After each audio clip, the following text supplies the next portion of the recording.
Hello, everybody, and welcome to the second study in the book of James. Today we're looking at James chapter 1, verses 9 through 15.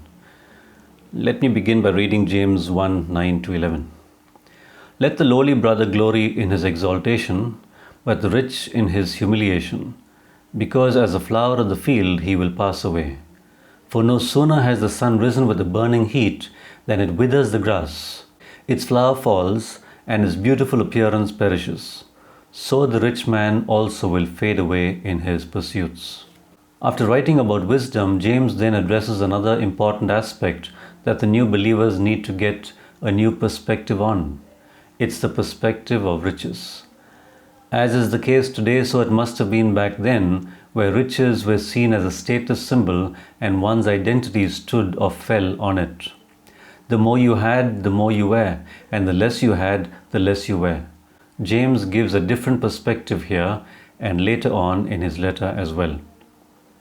He tells the believers that if someone has come from a financially deprived background and the Lord blesses that person financially so that he is no longer financially deprived, then that person needs to give God glory for that financial exaltation. He goes on to add that if a rich man comes to a state in his life where he is suddenly financially deprived for whatever reason, that person too needs to give God glory despite the losses he's incurred. Just like his suggestion earlier to consider it all joy when you fall into trials of various kinds might have sounded strange at first, so also his suggestion to a rich man to glorify God when he loses his wealth might sound equally strange. Let's read on for the reason for him writing this way. He goes on to say that just as a flower of the field fades away over time, so will the rich man pass away in time as well. None of us will remain alive in the flesh with our possessions forever, and this is a great perspective for us to live with, especially when there's so much temptation around us to become obsessed with wealth and with this earthly life. He goes on to explain that the fading away happens due to a natural process. The sun rises with a burning heat, then it withers the grass, then the flowers fall, and its beautiful appearance perishes. Just as the beauty of the grass and flowers lasts only for a while and then disappears, so also will the rich man fade away even while he is busy with his pursuits to make more money. He seems to be telling his readers to look at riches with the right perspective and not get deceived by its luring and attraction. He also reminds rich believers to remember that not only are their riches temporary, but so are they while here on earth. Nothing and no one will remain on earth forever. If this is the case where riches and rich people are concerned, then we need to live with this perspective every day of our lives and learn to give God glory in all circumstances. The Apostle Paul said in Philippians 4:12 and 13, I know how to be abased and I know how to abound. Everywhere and in all things I have learnt both to be full and to be hungry, both to abound and to suffer need. I can do all things through Christ who strengthens me.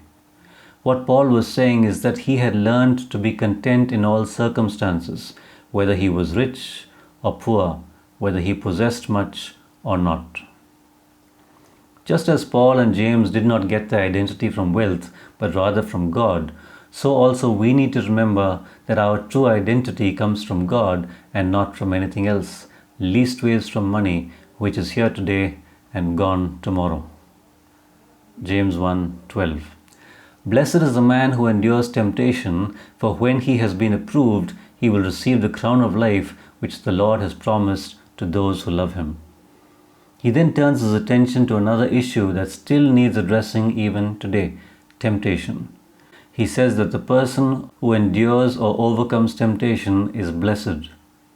Temptation itself is not sin, but yielding to it is sin. Every believer will continue to face temptations of various kinds as long as we live on the earth. Earlier he had talked about trials that come from outside. Now he is addressing temptations which are like trials that come from within. He says that the person who overcomes temptation is blessed because such a person is approved by God. As believers, we are not supposed to live seeking the approval of man, but rather the approval of God and the Lord Jesus Christ. James goes on to say that a person who is approved by God will eventually receive the crown of life. The phrase crown of life could mean that every believer will literally receive a crown called the crown of life. The crown of life could also refer to being crowned with eternal life itself. He goes on to say that this crown of life will be given to those who love God. This reminds us of the words of Jesus in John 14:15, where he said, "If you love me, keep my commandments." In other words, those who obey Jesus' teaching because they love him and therefore also overcome temptations will be approved by God and receive the crown of life from God. Jesus reminded us of a way of obedience that was not new actually, but one that was forgotten. He taught love-based obedience at a time when fear-based obedience was popular. Sadly, fear-based obedience is still popular to a large extent even in today's world, but once we truly come to understand and experience the love that God has for us, then we will want to obey out of love and not out of fear of punishment or consequences. James 1:13. Let no one say when he is tempted, I am tempted by God, for God cannot be tempted by evil, nor does he himself tempt anyone. How often we've blamed someone else for the temptations we face, and sadly, sometimes even God is blamed as the source of temptation. James says that when one is tempted to sin, one should not blame God as the source of temptation.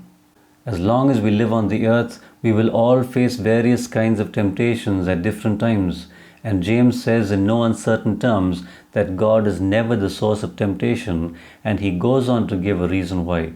The first thing he says is that God cannot be tempted by evil. No one can tempt God to sin.